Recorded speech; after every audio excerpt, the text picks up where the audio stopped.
According to a study by the Journal of American College Health, the students who ate more fruits and vegetables and had more glasses of milk every week had a better overall academic performance. When you guys get hungry, what are the snacks that you gravitate towards most? I'm sure for most college students, chips, cookies, candy, fruit snacks, all that kind of stuff comes to mind first. If we are constantly filling our bodies with unhealthy snacks and foods, we will often feel more lazy and gross. For me, my excuses were I don't have time to cook anything, or recently in college, I don't have a kitchen to make anything that's healthy and good. There are a lot of healthy and easy snacks that don't require a lot of ingredients and are dorm friendly. I will proceed to tell you the ingredients you need to make granola energy balls and the step-by-step process on how to make it. A downside about this recipe is that there aren't a lot of common dorm foods that you would just have laying around in your dorm, but if you are still at home with your parents, I'm sure they have a lot of these around the house. If you don't have the ingredients, you're going to need to take a quick trip to the grocery store for 7 ingredients. According to the Give Me Some Oven recipe, you're going to need old-fashioned rolled oats, and I got these at Kroger for $1.49. The next ingredient is peanut butter. I had this already, but you can get it basically anywhere at any store for about $2 to $3. The next ingredient is chocolate chips, semi-sweet chocolate chips. I got these for $1.99, followed by shredded coconut. I got these for $1.27. And then the next ingredient, you can choose between either flax seeds or chia seeds. It's basically just based off your preference, but in a Healthline article, they said that chia seeds just taste pretty bland and flax seeds have a more nuttier taste to them.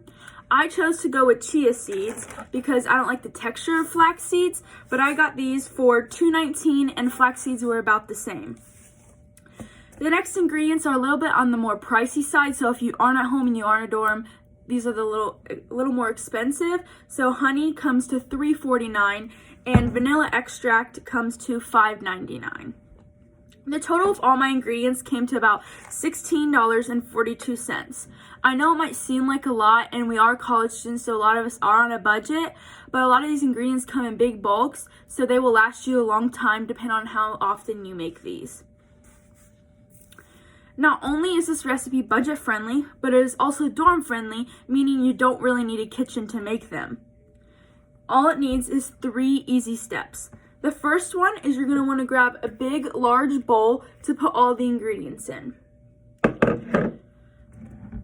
First, you're going to put in a half a cup of peanut butter, 1 cup of oats, a 1/3 cup of honey, 1 cup of coconut, a half a cup of chia seeds or flax seeds, 1 teaspoon of vanilla extract, and 1.5 to 1 cups of chocolate chips, depending on how much chocolate you like. Now, if you don't have measuring cups or measuring spoons, you can really just eyeball a lot of these ingredients. Basically, just put in what you think would be a half a cup, because since we're not baking, it doesn't have to be exact because it won't really mess it up that much. Now, if you don't have measuring cups or measuring spoons and you want to be a little bit more precise, I'm sure a lot of us have spoons in our dorms or house or kitchen or whatever. So you can honestly just convert all of the measurements into tablespoons, since this is 1 tablespoon. In a Food Network website, it says that 1 cup is 16 tablespoons, a half a cup is 8 tablespoons, and a 1/3 tablespoon is 1 teaspoon, and so on and so forth.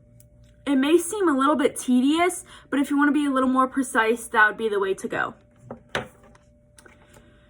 After everything is in the bowl, you can go ahead and mix it with either a spoon or your hands, whichever one you prefer. If you do use your hands, make sure you wash them and clean them. That way you're not spreading germs. After everything is mixed together, if you still think it needs a little bit more chocolate chips or coconut or peanut butter, since peanut butter is the main ingredient that sticks it together, then you can go ahead and add that from at this point. Once they're all mixed together, all the ingredients are in there, you can go ahead and pop the bowl in the fridge for about 1 to 2 hours. After it is in the refrigerator for 1 to 2 hours, you can take it out and start making them into the ball form.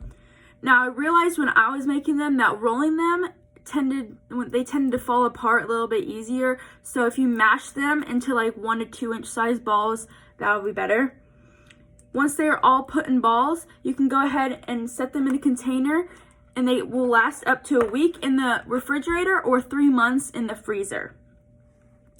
Now that you know the ingredients and the step-by-step process on how to make granola energy balls, next time you're in a rush and need a to-go snack, or you want a boost of energy and nutrition, you can go ahead and make these ahead of time and enjoy them wherever and whenever.